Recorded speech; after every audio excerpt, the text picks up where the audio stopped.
Assalamualaikum warahmatullahi wabarakatuh. Terima kasih ya buat teman-teman yang kemarin udah nyimak cerita dari Kanina Fitriana. Di bagian ini nih, beliau bercerita bahwa untuk menuju pos ke-1 itu sebenarnya bisa ditempuh waktu 1 hingga 2 jam untuk waktu yang normal. Tapi beliau dan teman-temannya hingga sampai 5 jam. Ada apa kok bisa sampai 5 jam? Simak ya, di bagian ini teman-teman akan mengetahui kisahnya. Tapi sebelum kita masuk ke kisahnya, mari kita berdoa dulu ya. Allahumma sholli ala Sayyidina Muhammad. Mari teman-teman kita saksikan. Semoga menjadi manfaat.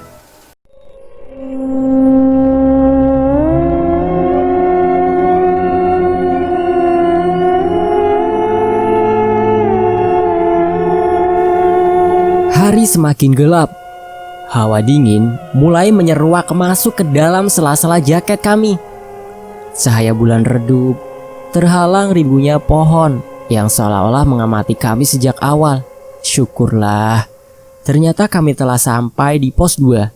Ada sedikit tanah lapang. Kami bisa beristirahat lebih leluasa sekarang, meluruskan kaki dan mengeluarkan camilan dari dalam tas kami. Namun, karena hari sudah semakin gelap, Pak Sakri meminta kami agar tidak berlama-lama di pos ini. Entahlah, nada suaranya lebih seperti ingin mengatakan bahwa memang tidak baik berlama-lama di pos ini. Tapi saya tidak menghiraukan itu dan tidak pula ingin bertanya lebih jauh, karena hari memang sudah sangat gelap dan tubuh ini pun sudah minta istirahat. Jadi, yang terbaik memang kami harus bergegas melanjutkan perjalanan agar dapat segera sampai di pos 3 dan bermalam di sana. Perjalanan pun dimulai kembali. Asep dan Usep masih bertahan di posisi depan, diikuti oleh Widi dan saya, lalu Fahmi, Bang Eps, dan Panji. Jalur yang kami lalui masih sama, jalan setapak yang hampir tak terlihat karena dipenuhi tumbuhan liar. Kemudian terdengar seperti suara burung, namun tidak ada yang melintas di atas kami. Suaranya sangat dekat dan jelas. Dengan santai saya bertanya kepada Pak Sukri. "Burung apa, Pak?" tanyaku. Udah, jangan didengerin. Jangan lihat-lihat ke atas," jawab Pak Sakri pelan.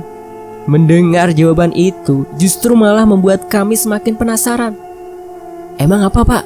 tanya teman kami yang lain. "Gak apa-apa," jawab Pak Sakri singkat. Sejenak kami terdiam. Hawa mistis kini lebih terasa menyelimuti setiap sudut hutan ini. Kami merasa ada kehadiran makhluk lain di sini, dan kami sadar sejak tadi kami tidak sendiri. Bunyi itu terdengar lagi.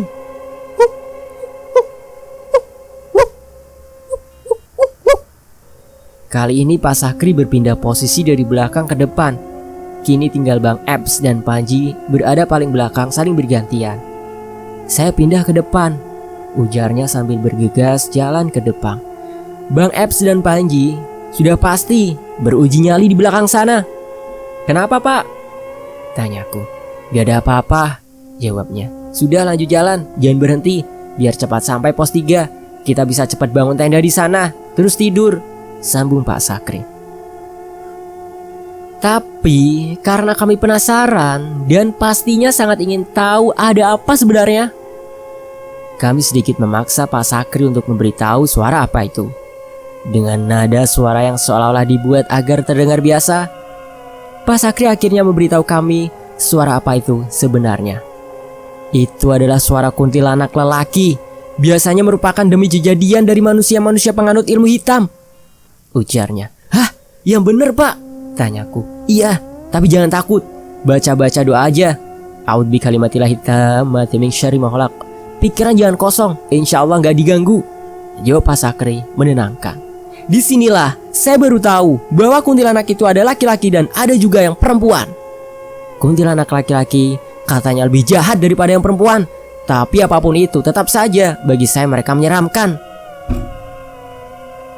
Kuntilanak itu kini mengikuti sepanjang perjalanan kami. Walau saya tidak melihatnya, tapi saya dapat merasakan bahwa kuntilanak tersebut mengamati kami sejak tadi. Entah kesalahan apa lagi yang kami perbuat kali ini, sehingga harus diikuti makhluk jadi-jadian seperti ini.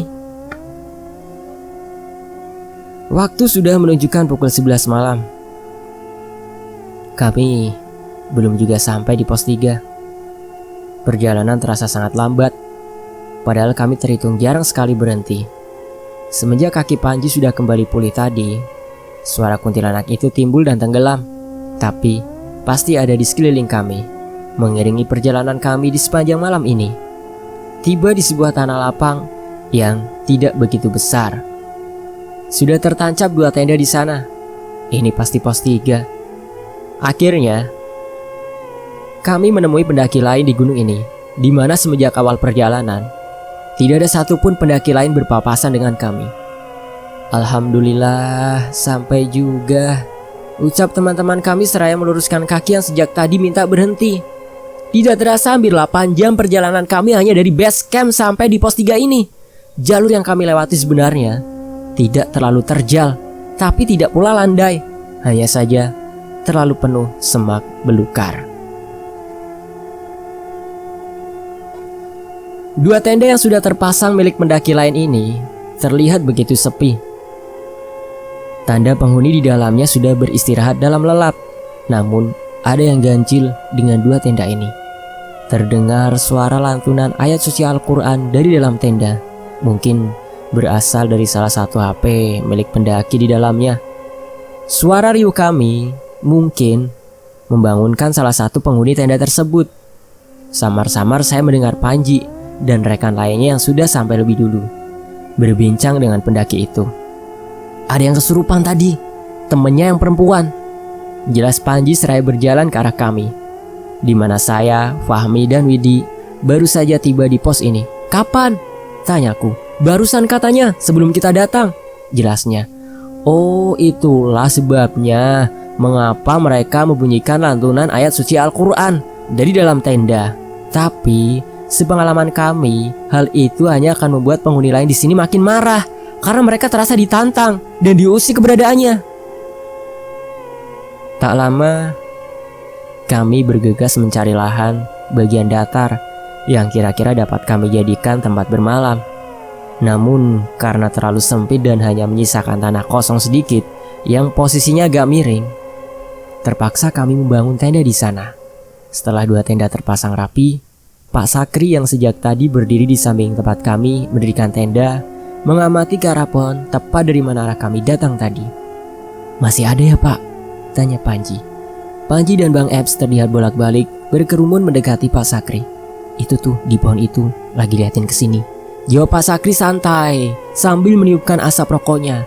Apaan sih Ji? Tanya aku. Kuntilanak, jawabnya singkat. Tidak mau memperpanjang pembicaraan, saya langsung menenggelamkan diri bergabung dengan Widi bersama Fahmi, Asep dan Usep serta Bang Eps yang sejak tadi mondar-mandir tidak jelas. Tuh, masih ada kuntilanaknya. Tuh, bunyinya masih kedengaran. Ucap Panji seraya mendatangi kami semua. Bunyi buk buk buk buk kembali terdengar. Kami hanya saling curi pandang. Tidak bisa banyak komentar. Takut salah ucap malah bisa jadi sasaran. Udahlah jangan diraukan, pikirku. Lalu kami melanjutkan memanaskan air dan menyiapkan beberapa gelas untuk menyeduh kopi dan teh. Setelah selesai memanaskan air dan membuat teh dan kopi untuk sedikit menghangatkan badan, kami melakukan sholat isya dan mengqadha sholat maghrib. Setelahnya, kami bergegas masuk ke tenda beristirahat karena kami harus melanjutkan perjalanan kembali esok pagi. Ketika saya dan yang lain sudah berada di dalam tenda, Pak Sakri dan Panji sepertinya masih berbincang di luar. Entah apa yang mereka bicarakan. Sepertinya pembahasan mengenai Kak Panji yang terasa sakit tadi. Ternyata menurut Pak Sakri, kaki Panji ditumpangi 3 makhluk halus penunggu tempat di mana Panji buang air kecil. Akhirnya kami pun terlelap dalam dingin dan gelapnya malam gunung ini. Bintang tidak lagi tampak. Tertutup gelapnya malam dan rimbunya pohon hutan ini. Malam ini kami semua beristirahat di bawah redupnya cahaya bulan di dalam keremangan tenda dengan tetap ditemani sosok jadi-jadiannya sejak tadi seolah enggan pergi meninggalkan kami sendirian di hutan ini. Mereka tetap setia mengamati dari balik pohon tempat mereka bersembunyi. Emang lo gak bilang permisi? Tanyaku pada Panji pagi itu. Kini hari telah berganti. Cahaya bulan yang redup semalam sudah berubah menjadi terangnya sinar matahari. Sosok jadi-jadian pun entah kemana. Mungkin kini mereka telah pergi. Enggak sih Nah, tapi gue udah bilang Assalamualaikum. Mendengar jawaban itu, saya pun bingung harus berkomentar apa. Sejenak saya berpikir, iya, apa salahnya? Kan sudah mengucapkan salam. Tapi mungkin memang tetap dianggap tidak sopan. Ibaratnya kita main ke rumah orang lain, hanya mengucap salam, lalu pergi ke kamar mandi tanpa bilang permisi. Pastinya sangat tidak sopan. Tapi sudahlah. Semoga hal ini tidak terulang lagi dan bisa jadi pembelajaran kami ke depannya.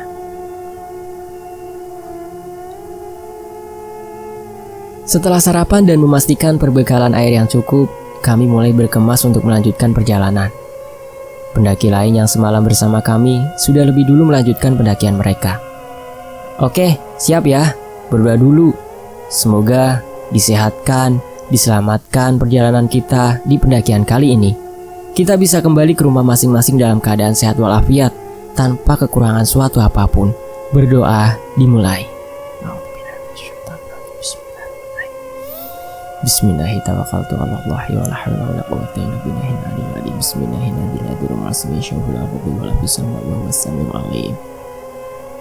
Ucap Fahmi memimpin doa pagi ini. Amin, seru kami. Seraya benar-benar memohon perlindungan Allah Subhanahu wa Ta'ala. Kami pun memulai kembali pendakian ini.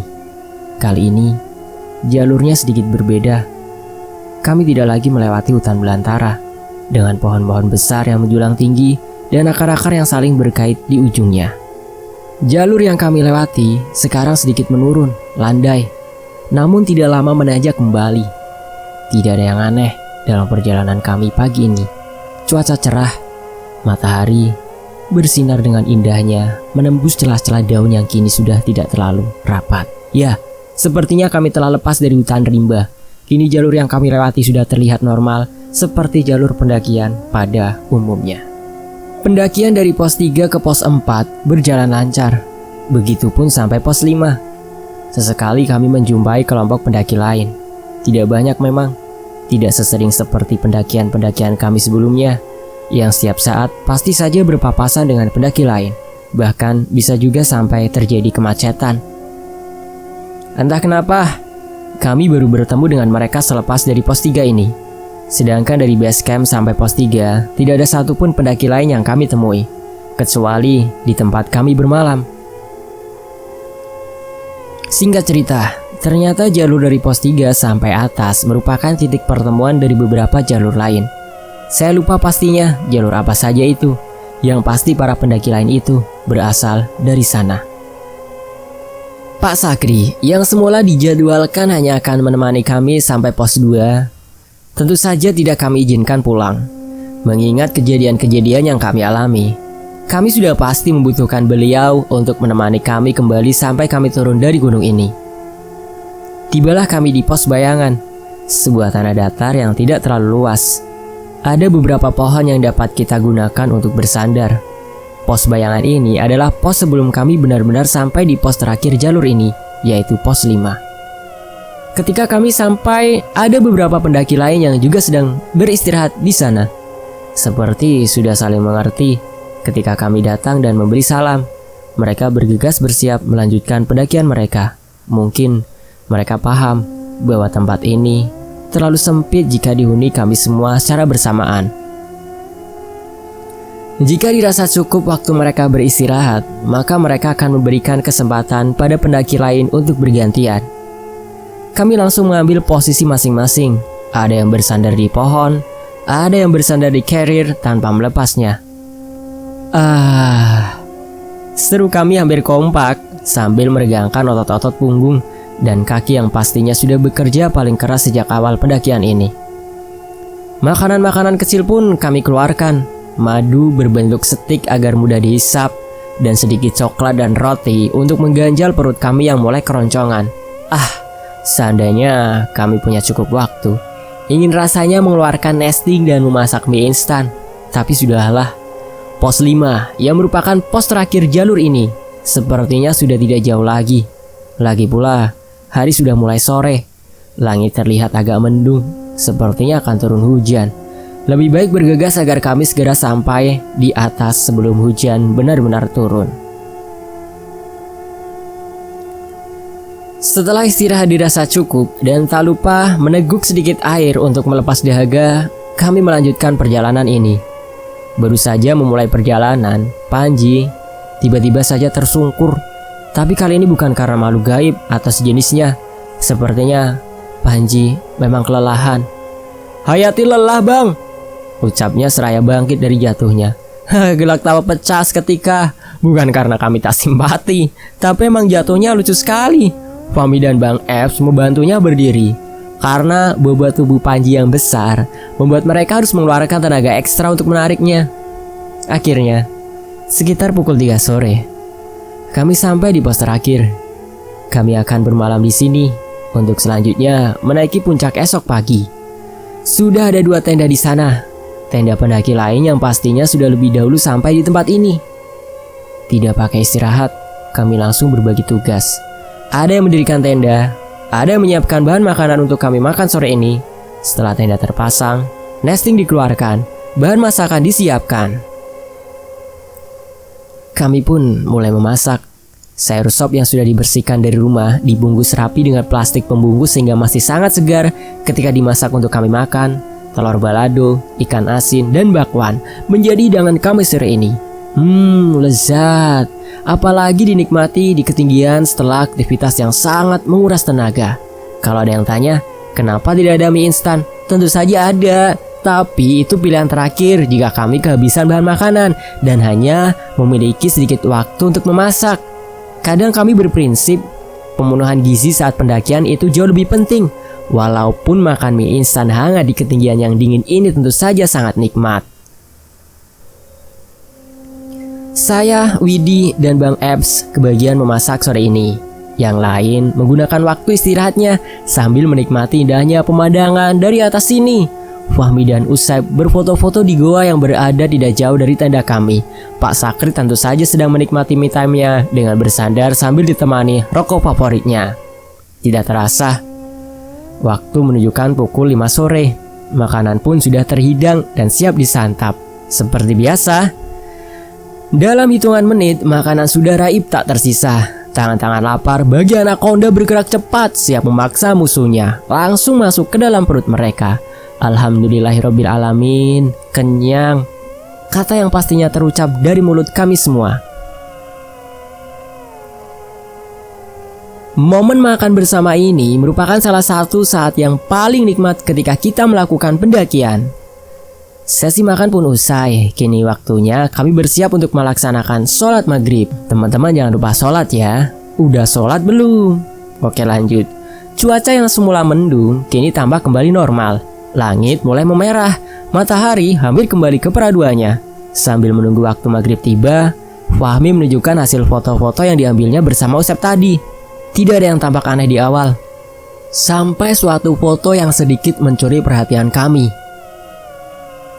Dalam foto terlihat seperti wanita berambut panjang namun samar-samar dan wajahnya pun tidak kelihatan.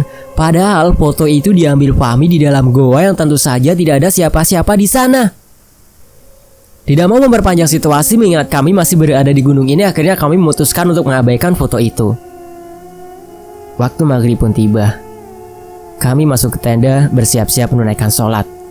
Usai menunaikan sholat maghrib sambil menunggu waktu isya, kami membuat kopi dan teh untuk menghangatkan tubuh kami dari dinginnya malam yang mulai menusuk-nusuk sampai ke tulang.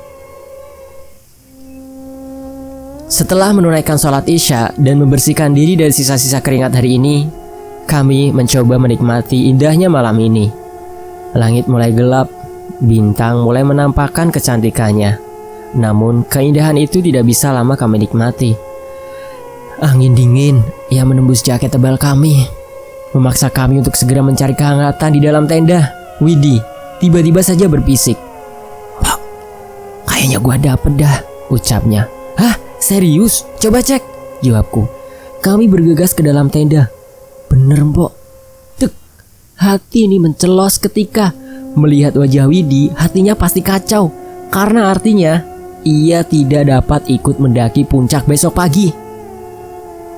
Padahal ya sudah sejauh ini. Ya udah nggak apa-apa, bawa pembalut kan. Tanyaku. Widi mengangguk lesu. Terlihat kecewa dan panik terpancar dari wajahnya. Perbincangan kami sepertinya terdengar sampai tenda sebelah. Terdengar riuh mereka berkata, "Hah? Widi dapat? Terus bagaimana?" Entahlah. Selain Widi tidak bisa ikut mendaki puncak, bagaimana yang mereka maksud pasti tentang bungkusan putih berisi kemenyan yang diberikan Simbah sesaat sebelum kami mendaki gunung ini. Dengan Widi mendapatkan haid hari pertamanya di atas sini, itu artinya kami harus melakukan ritual bakar kemenyan yang diperintahkan Simbah sebelum kami kembali turun ke bawah. Namun tentu saja hati kami tidak semudah itu menerimanya, karena kami semua tahu perbuatan itu bertentangan dengan tauhid. Kini kami dihadapkan pada pilihan, apakah kami harus membakarnya dan melakukan ritual tersebut, atau ada cara lain agar kami tetap selamat saat kembali turun dari gunung ini.